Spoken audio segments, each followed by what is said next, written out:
And now, Mystery Theater.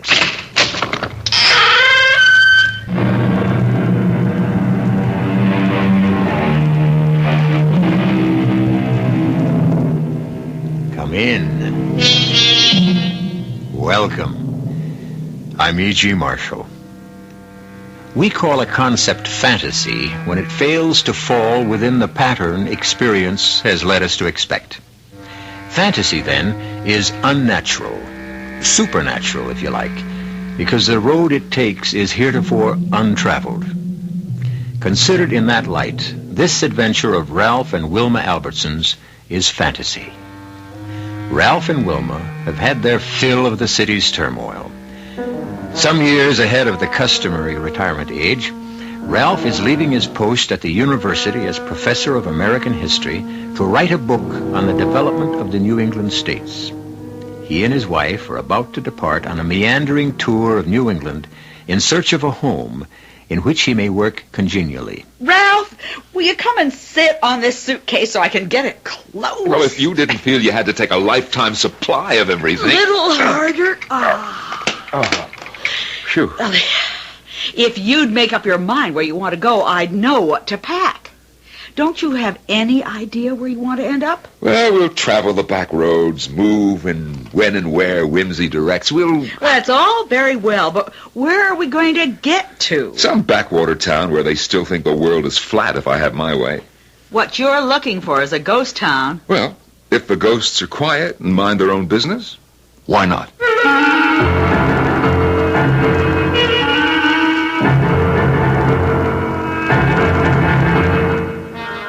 Our mystery drama, Sleepy Village, was written especially for the Mystery Theater by Fielden Farrington and stars Norman Rose and Martha Greenhouse.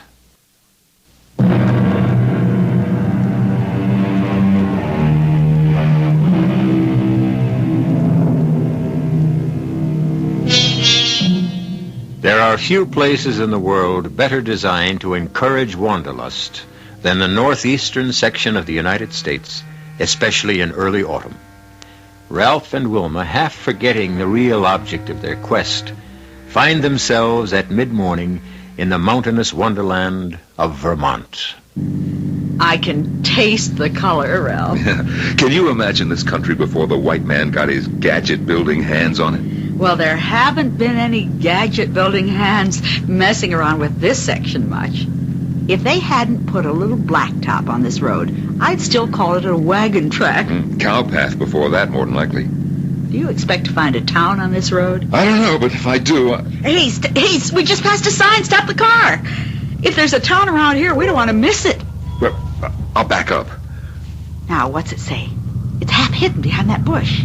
Sleepy Village. Population 364. I'd call that small enough, at least. Well, if there's anything at all in a name, you've found what you're looking for.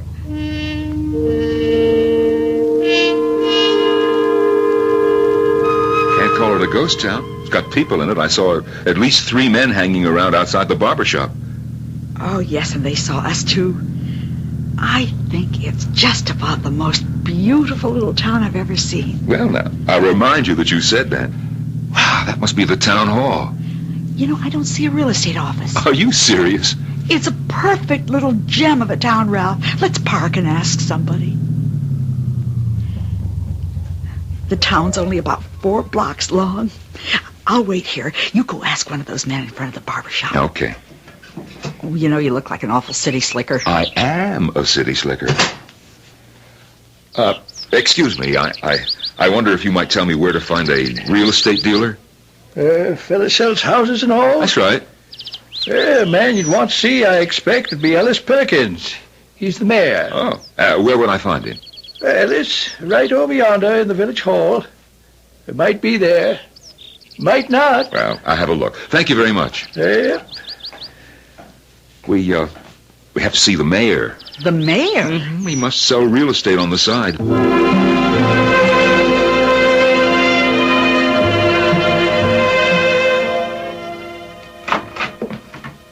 Mr. Perkins? Yes, come right in. Oh, thank you. There wasn't any receptionist outside, so... Oh, never felt the need for one, really. People just walk in and out. My name's Ellis Perkins. Oh, I'm Ralph Albertson, Mr. Perkins, and this is Mrs. Albertson. How do you do? How do you do? I am pleased to meet you. Sit down, please sit down. You wouldn't believe how rare a stranger is. Yeah, well, I'll get right to the point, Mr. Perkins. We've been looking for a place like this, a quiet little place, to settle down in, permanently. Have you now? Well, there is a house available, just one. You quite sure that you want to be this far removed from worldly things? Well, that's exactly what we do want. Yes. Peace and quiet. I find the city lately it's just too much for me. I see. Do you feel the same way about it, Mrs. Albertson? Oh, why, yes. Not as strongly as my husband, perhaps, but now I've seen your town. Yeah, good. Well, it's just about lunchtime. Oh, well, if you have an engagement... Oh, we could no. Nothing of the sort. You'll come to my house and have lunch with me, of course. Oh, no, really? We couldn't impose on you. No. We'll get a bite somewhere and meet you later. No, I won't hear of it. You're coming home with me. We'll enjoy a good country lunch. As we call it, dinner, Oh. And then we'll proceed to a discussion of whether or not our Sleepy Village is the place you're looking for.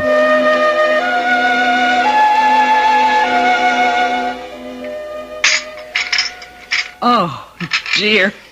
I may not eat again for days. Do you always eat like this at lunchtime? Ham steak, home-fried potatoes, green beans. Well, it's really the main meal. Supper isn't quite as elaborate, except on occasion. Well, it certainly was delicious. Yeah. I'd be fat as a pig if I had a lunch like this every day. Everybody ready for the apple pie? Oh, my goodness. Too much? Oh, yes. No, Lucas. I guess you better save the pie for supper. Want me to bring the coffee in here, Mr. Perkins, or in the sitting room? In the sitting room, I think, Lucas. Where shall we go in? More comfortable talking in there than around a table. Now, if Lucas does everything else as well as he cooks, he's really a gem, Mr. Perkins. Does he live in? Oh, yes, has for 10 years or more now. Take that chair, won't you, Mrs. Albertson? Thank you. Yes, used to be my dear wife's favorite. Want me to pour, Mr. Perkins, or just leave the tray? Put it on the coffee table here. I'll pour. You go have your dinner now, Lucas. Want anything, just holler. Yes. Lucas is the only family I have since my wife passed over. He gets restless sometimes, talks about leaving me, but I don't think he ever will. I don't know what I'd do if he did. Cream and sugar, both of you? Real cream? No, thanks. We both take it black. Ah, what a pity.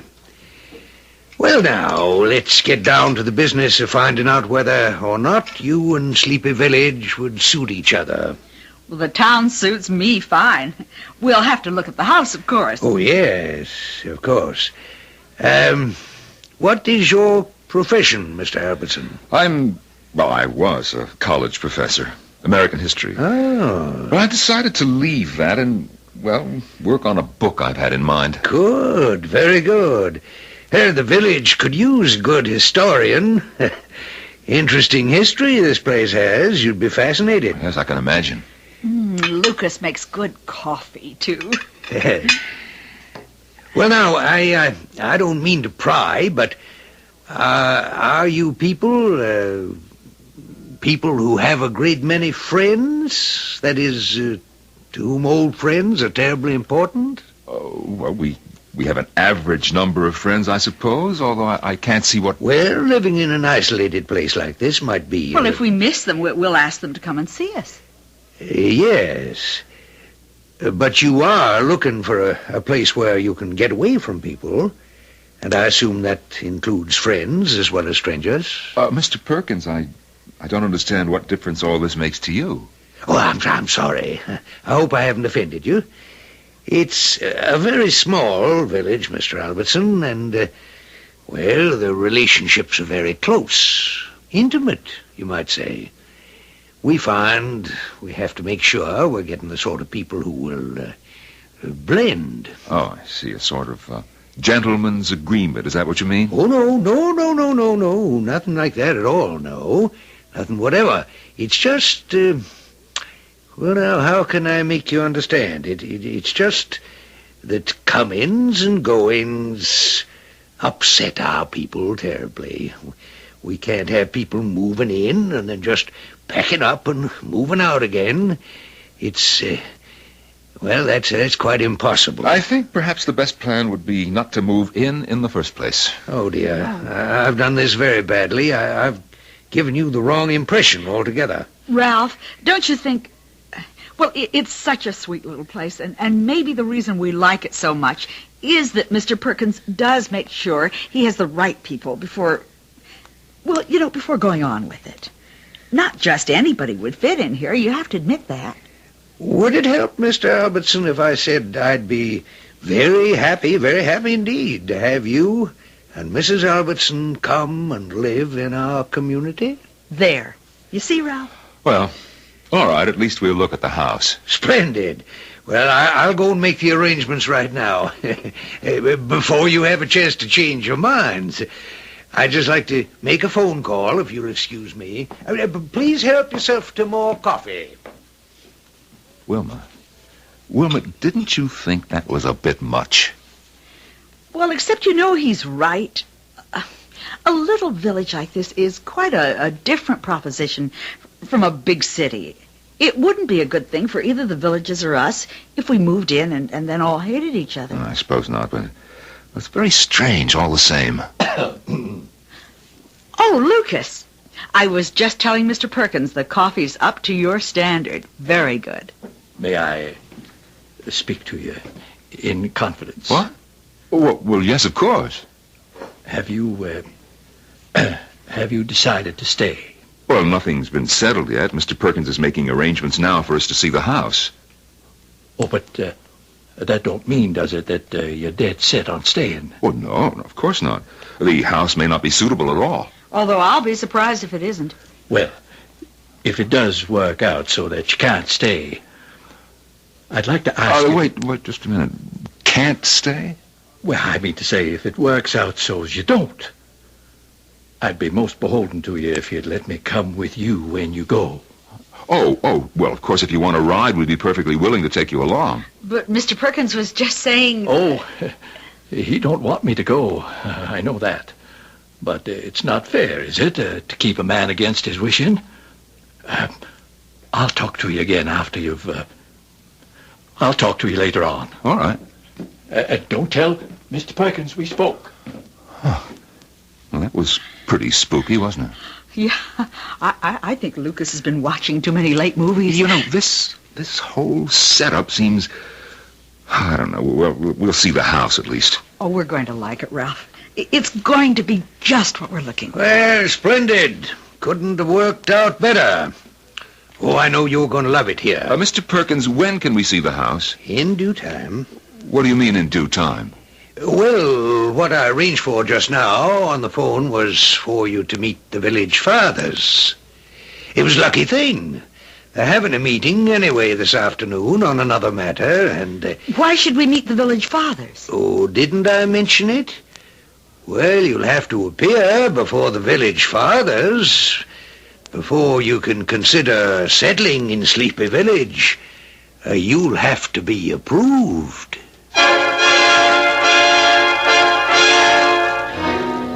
If a man wants to buy a house in a town that he finds attractive, if he has the money to pay for it, even if one house comprises the entire market, doesn't it seem odd to ask him to appear before the town's governing body and establish his worthiness?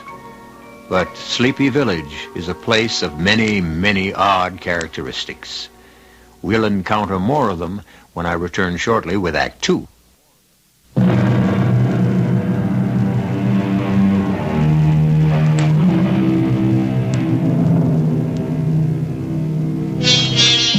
Wishing to escape the overcrowding, the noise, the pollution, the tension of the big city is quite common these days.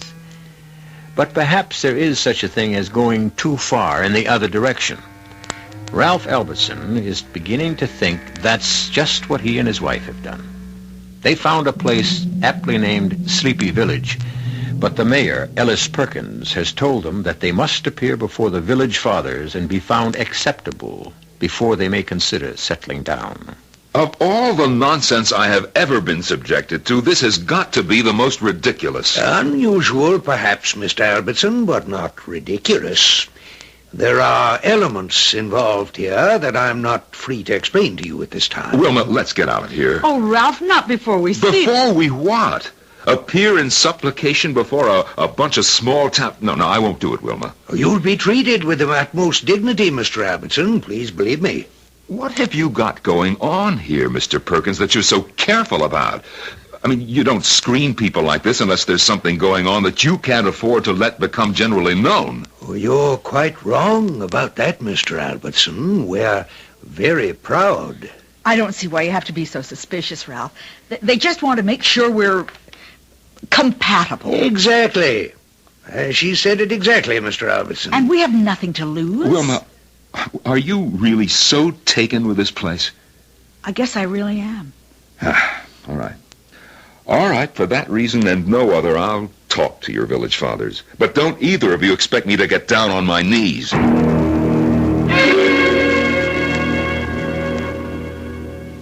Meeting starts promptly at 3:30. Oh, Ralph, surely you don't think... I think we're damn fools for having any part of this, if you really want to know what I think. Mr. Perkins, Yes, Lucas? fella on the telephone wants to talk to you. I didn't hear the phone ring. Who is it?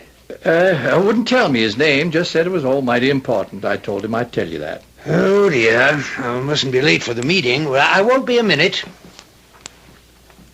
Wasn't no call on the telephone, you know. I just told him there was. Lucas, why did you do that? Want to have a word with you. You ain't really figuring to stay in Sleepy Village, are you? Well, we're going to see the village fathers. We don't know yet whether we're going to stay or not. Well, I wouldn't.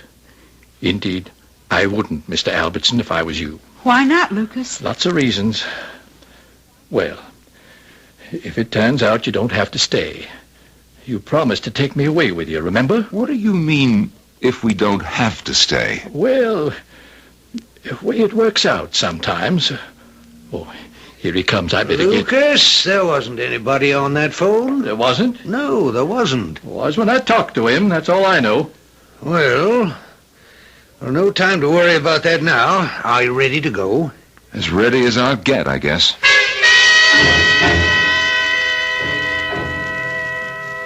Mr. Albertson is an historian of considerable repute. Now, as you all know, the village records have been gathering dust in the archives for too long. Sleepy Village has a proud past. I have no doubt whatever that Mr. Albertson could be prevailed upon to go through those records and put them in order and set them down in readable form for all to enjoy. I feel no hesitation whatever in recommending them wholeheartedly as future citizens of Sleepy Village. I never heard of such a thing. I just never in my whole life heard of such a crazy thing. Well, it did seem... Well, I thought it was sort of funny. Funny? Ralph, why don't you just sit down and relax, okay? I'm sorry, Wilma. No reason why I should take it out on you. Well, it is sort of out of proportion. I admit that. But then there can't be many places like this left in the whole world, do you think? The way things are today. And to keep it this way, I guess they'd have to protect themselves. Otherwise, it would be just like any other small town. Well, I don't like to be interrogated. Congratulations! Oh, I am so pleased. They've accepted you, unanimously, not one single objection. Well, I can't remember the last time that happened. Okay, so can we go and see the house now and get that over with? What? Oh, the house. Well, now, don't worry about that. I think this calls for a celebration first, don't you? No, I honestly don't, if you want my opinion. Now, what we better do is take a look at the house and then do something about finding a place to spend the night. Now. I'm not going to listen to any arguments about it. You're just going to have to leave everything to me. Well, you have to say one thing for this town. It's not short on hospitality.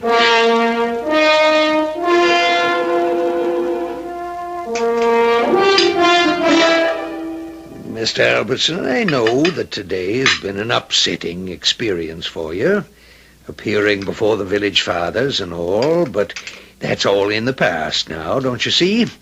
You're one of us now, or same as. You and Mrs. Albertson belong here. It's been decided. Oh, decided. Now, look, you and your village fathers have spent the day checking us out. Has it occurred to you at all to wonder how you look to us? I'm as fussy about who lives next door to me as my next-door neighbor is. Ralph, please, don't you think... And I don't like people prying into my business. I don't like people sitting in judgment, deciding whether or not I'm good enough to mingle with. You use the word neighbor, Mr. Albertson. That's not quite the right word. We're closer than neighbors here. We're more in the nature of a family. Let's say you were considering adopting a child. Now, you'd want to know something about him, wouldn't you? His background, what it'd be like living in the same house with him. Mr. Perkins, I did not come here to be adopted. I came here thinking that maybe, just maybe, I might want to buy a house and settle down here. But at this moment, it doesn't seem like a very good idea. Oh, dear.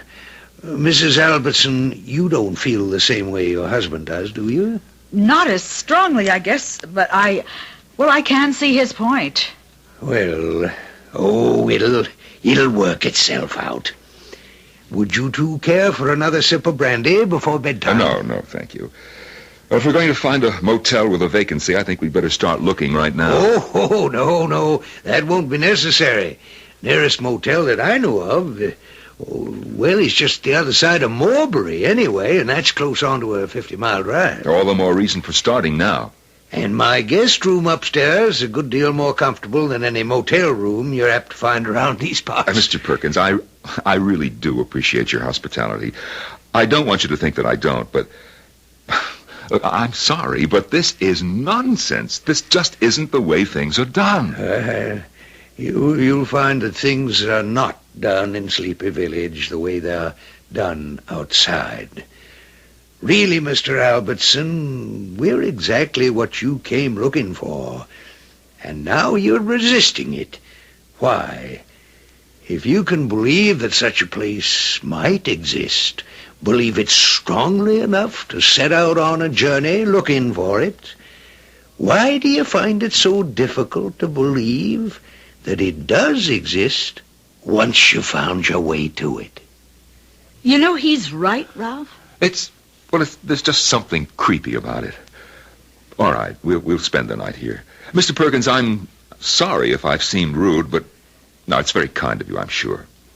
Yes, thank you. We'll stay.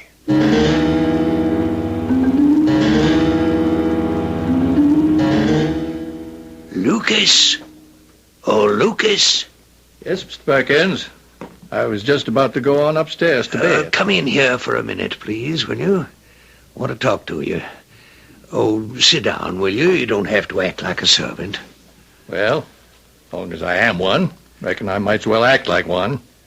Lucas, you're not planning to do anything foolish, are you?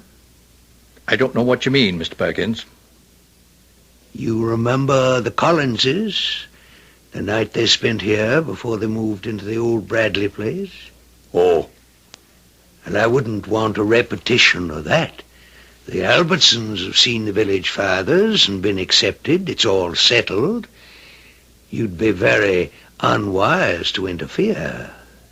Well, no, I wouldn't do that, Mr. Perkins. That there with the Collinses, that was a long time ago. Before I'd got rightly settled in, you might say. You don't have to worry. Good. Because it wouldn't work anyway. I give you my word. It wouldn't work at all.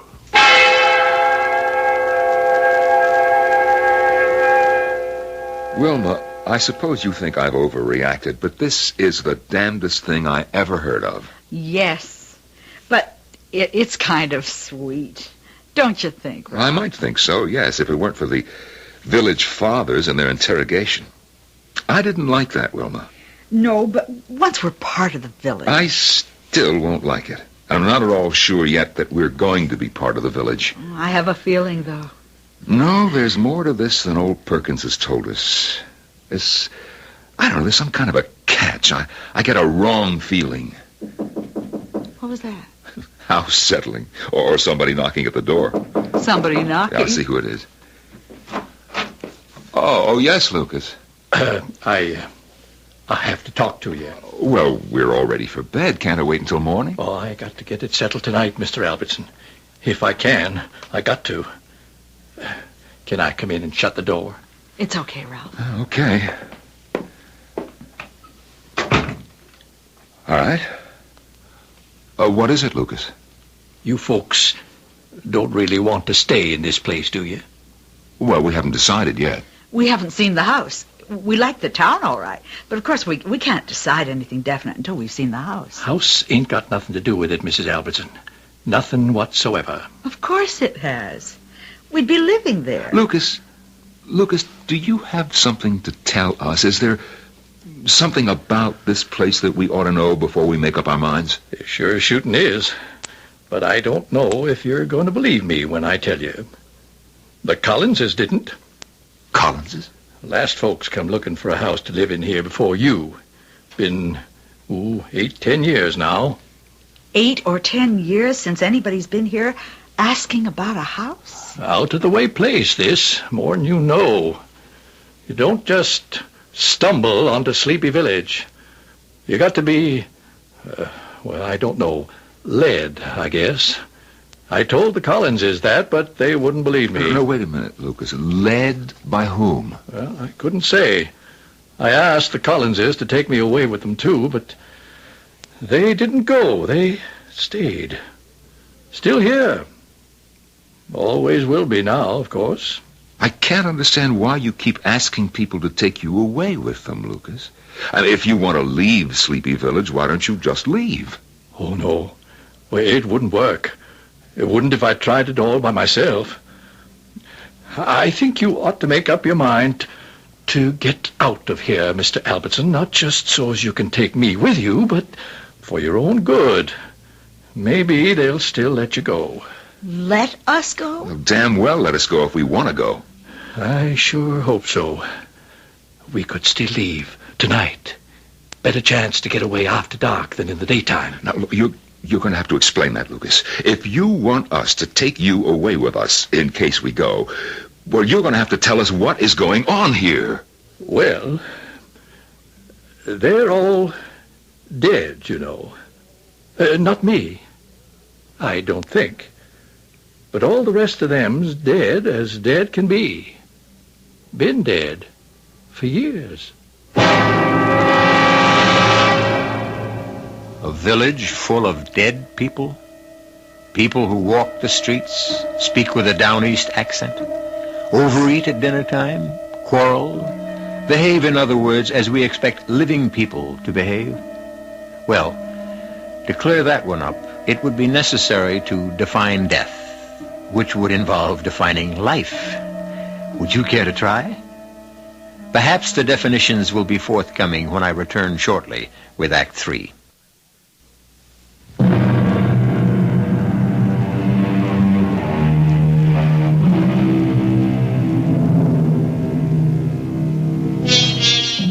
One of man's major preoccupations, ever since he became man, has been with life after death, and the form it will take. That it will take some form he must believe, for the mortal span is too brief to be acceptable as the entire package. He delves and seeks and pries, and sometimes, at strange moments snatched from the commonplace, he seems to get a glimpse. Oh, but you can't possibly go. It's never happened before. Then this will be the first time, Mr. Perkins, because we are going. Well, now, I'll tell you what we'll do. We'll go and have a look at your house, and then come back here and discuss it over a good, hearty breakfast. How does that strike you? Well, frankly, it leaves me cold. We'll get our breakfast along the road somewhere. Oh, dear. Mrs. Albertson? I have to agree with my husband. It seems a shame, but I don't see how we could possibly be happy here. Not that I believe what Lucas says for a minute, but... What does Lucas say? Oh, that's not important. We're grateful for your hospitality, Mr. Perkins, and we both agree that you have a beautiful little village here, but, well, it's just not for us. Now, we're all packed. We'll be out of here in a few minutes.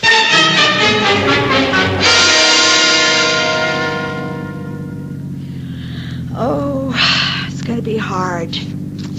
Hard to find another place we like as much. You'll never find one as spooky, if that's what you mean. Ralph, Yes? do you believe what Lucas says? Well, that everybody in town is dead? What's that up ahead there? I can't tell. It looks like a tree across the road or a telephone pole, maybe. There's a man there. See? Off to the right. Oh, good. The two of us ought to be able to clear that thing off the road without too much trouble. Ralph, he's got a gun. What the hell? Can't get through this way, mister. Sure we can. The two of us can move that log. Ain't nobody moving the log or driving through. Better just turn back. Only thing you can do. Let's turn around, Ralph. The way he's holding that gun... Hey, makes what me- is this, a roadblock? Are you trying to force us to turn back? Got this shotgun here, Mr. Albertson.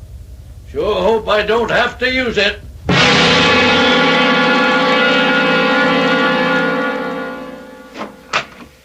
I was waiting for you to come back. Well, now do sit down.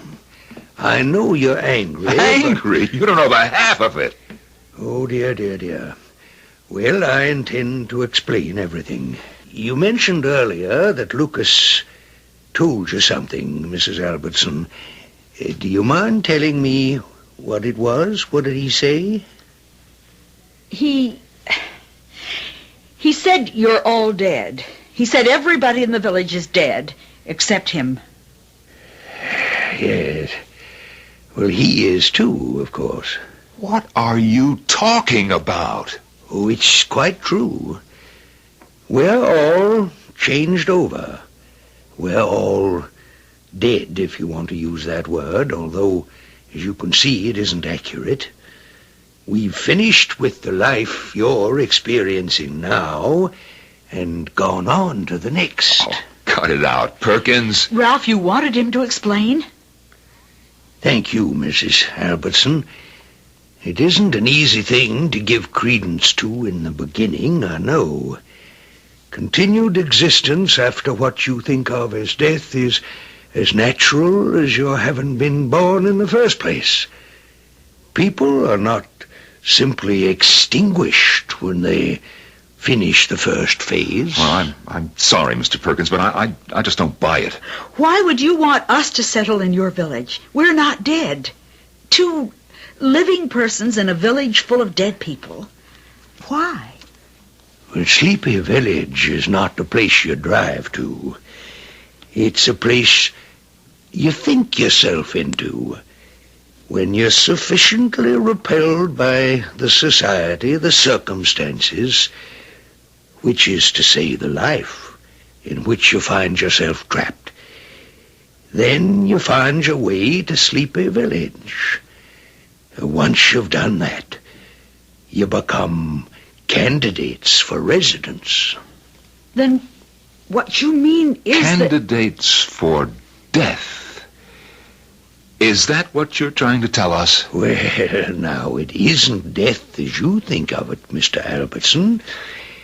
You'll have to change over, yes, but you'll hardly notice it. Dead is dead as I see it, no matter what comes after. The very fact that you found us, found your way to our village, implies a natural readiness for the change. It's... well, don't you understand that it's more than half done already? You're here. That says all that needs to be said. Mr. Perkins, I think I'd like to be alone with my wife for a while, if you don't mind. Will you come with me, Wilma? A remarkable thing is about to happen to us, and we need to make ourselves ready. Yes, that's very good. Well, I'm not ready. I won't be ready. You know, I don't understand you at all, Ralph. Why do you suddenly... No, please, Wilma. We want to make the change gracefully, don't we? We need to prepare ourselves. Wilma, do you think for a minute that I'm going Well, to... you said... No way! I just realized that they have to be humored, that's all. Now, look, we've somehow found our way into a village full of nuts. That's what's happened. Now, look, we've got to play it their way if we hope to get out of here in one piece, because that idiot downstairs means what he says. Lucas. Where's Lucas? He must know how to get away. I don't know. I think he expected to ride out of town with us in the car. All the same, I think we ought to see if we can find him. Well, let's give him a little time. I have a feeling he'll come to us.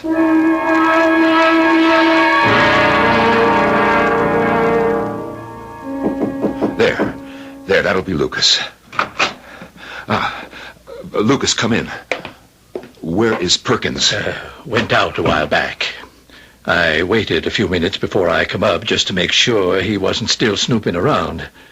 I expect he's making the arrangements about you folks right this minute. Arrangements? Well, you know, they won't want to waste any more time than they have to. Well, you folks been cutting up. Lucas, can you get us out of here? I think I can sneak us out all right. Ain't gonna be easy, though. Lucas, if you knew the roads would be blocked, then you weren't expecting just to ride out of town with us in the car, were you? Might have yesterday. Hid in the trunk or somewheres. Well, if it's just a matter of walking out, not going by car, why haven't you done it long ago? Why wait for somebody to take you? It's a funny thing. I've gone as far as the village line 100 times or more. But I just don't seem to be able to push my way across it somehow, standing there all by myself. I can't say why. Well, what makes you think it would be any easier if we were with you? I always figured if I had somebody there with me, holding my hand, as you might say, I could make her. Never do it without, I know that. All right. Can we leave now? Have to leave your car behind and your suitcases and them things. Well, we'll come back for them. I intend to come back here with the police and clean this place out. Yep. Well, I wouldn't count on it if I were you.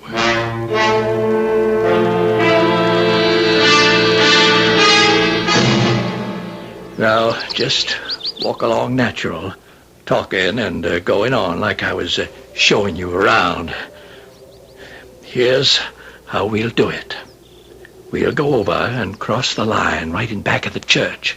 Village ends right there in back of the church. Yeah, won't they be patrolling there? I wouldn't think so, no. The village folk don't go in back of the church. Never. Why not? Something back there scares them off, seems like. Lucas, you say everybody in the village is dead. Everybody but you. Yep. How does it happen you're not? Wondered about that a good deal myself. Come to the conclusion it just slipped their minds. I wasn't important enough for folks to take much notice of when I showed up. How did you happen to come here in the first place? I can't hardly recall anymore. I was hitching at the time. Hitchhiking? Yep. Mr. Perkins put me right to work soon as the village father said it was all right. His wife had just made the second change, and he needed somebody. The second change? Oh, well, they die. Well, they don't live forever here in the village. Second changeover, they call it, and I reckon that's what it is. Oh, they're dead, all right. Everybody but us. That's the line. Right there at the foot of that old oak tree. Other side of the oaks, out of the village. But why do we have to hide here? Can't we just walk across the line and be out of the village? Not and be sure somebody won't take a potch at us, we can't. Ain't nobody ever got out of this village, to my knowledge, once they've been accepted by the village fathers. I ain't sure I can make it. What? What do you mean? Well, if I get to holding back, now you just take my hands and pull. You hear me? No matter what I say, you drag me on across that line, past that old oak. But if you ask us not... Don't pay me no mind. Drag me over by the heels if you have to.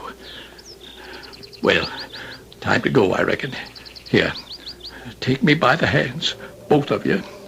What, were you shaking like a leaf? Ain't never been so scared in my whole life. You two just walk on up to that tree and across. Come on. Come on, don't hang I'll back. just stay on here. See that you two get across all right, but I'll just stay on here. Come on, let's go. Changed my mind, Mr. Albertson. Reckon I'll just stay on here. No. Now, we're taking you with us, whether you like it or not. That's what you asked us to do, and that's what we're doing. Well, that was a while back, Mr. Albertson. A fella can change his mind. I'm sorry, let's go. Let me go. You let go of me, you hear? I'll yell for Ernie Crampton if you don't. What I said before don't make no difference. You let go of me. You come on, will you? Ralph! I ain't a-going. Ernie, down here, back in the church. Shut up! Shut up, you damn fool! Up, Wilma, push him! Push him, get behind him, Ralph, push him! if he doesn't want to. All he's been talking about for the last 24 hours is wanting to get away. Now, come on, you! Lord, help me. No, please. There. We're out of their miserable village. We're across the line, Lucas. Lucas! Ralph. He's not here. But of course he's here. Lucas! Ralph. Look around you. For heaven's sakes, look around you. Damn. Where the devil did the idiot get to? I don't mean that. Look what this is we're standing in. Just a minute ago, it was a vacant field, and now... Oh! It's just a... Oh. It's a graveyard. I didn't notice it before. It wasn't here before.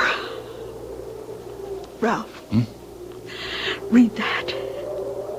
On the headstone. Go ahead, read it. Ellis. It's almost worn away. Ellis Perkins. 1834 to 1904. But...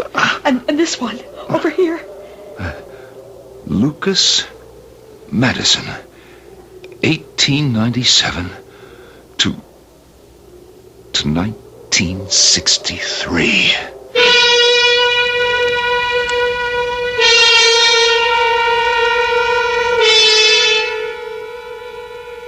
Ellis Perkins died in 1904, and Lucas Madison in 1963. Well, that's what it said on the headstones. And when Ralph and Wilma looked for it, the village wasn't there.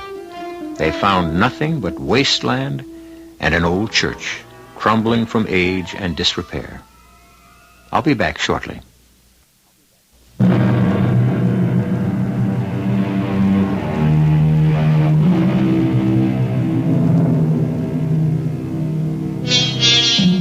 Wilma and Ralph Albertson found a fine old colonial house eventually in a lovely little town in Connecticut. And Wilma says dreamily sometimes as they sit down to lunch, I wonder what Ellis Perkins is having for dinner today, and who's fixing it for him. Well, sleepy villages may come and go, but Mystery Theater will be back with another account of the improbable, but not the impossible. Our cast included Norman Rose, Martha Greenhouse, Kurt Benson, and Ken Harvey. The entire production was under the direction of Hyman Brown. This is E.G. Marshall inviting you to return to our Mystery Theater for another adventure in the macabre. Until next time, pleasant dreams.